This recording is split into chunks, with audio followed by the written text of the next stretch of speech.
in the foothills of the Catskill Mountains of New York. Our family just drove 12 hours straight through yesterday on a family road trip here.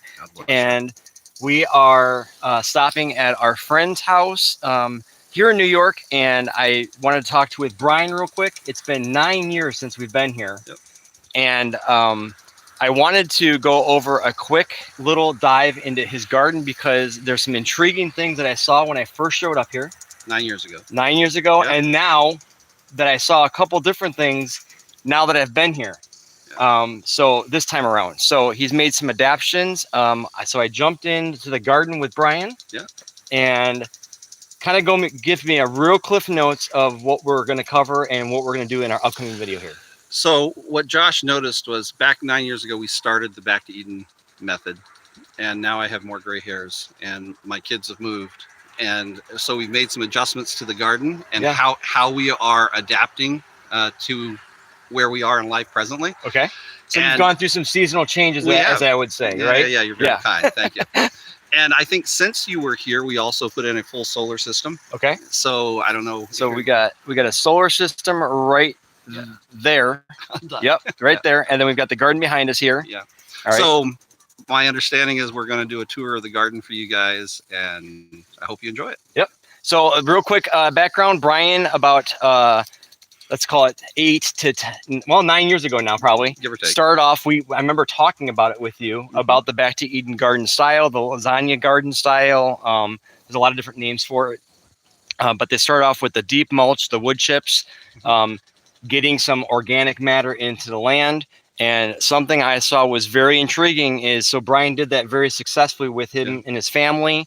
Like I said, they've gone through some seasonal changes with some of the kids growing up and moving on.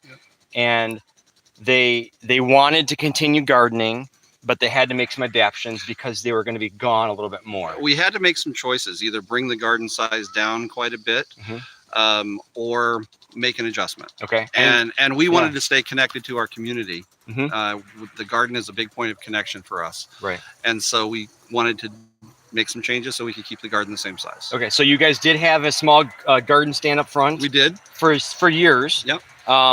And in talking with your wife, she said that there was also a desire maybe to scale back the size of the garden, but then with the current economy, with the current food situations, distribution, we just wanted to be more self-reliant. So you want to continue that self-reliance.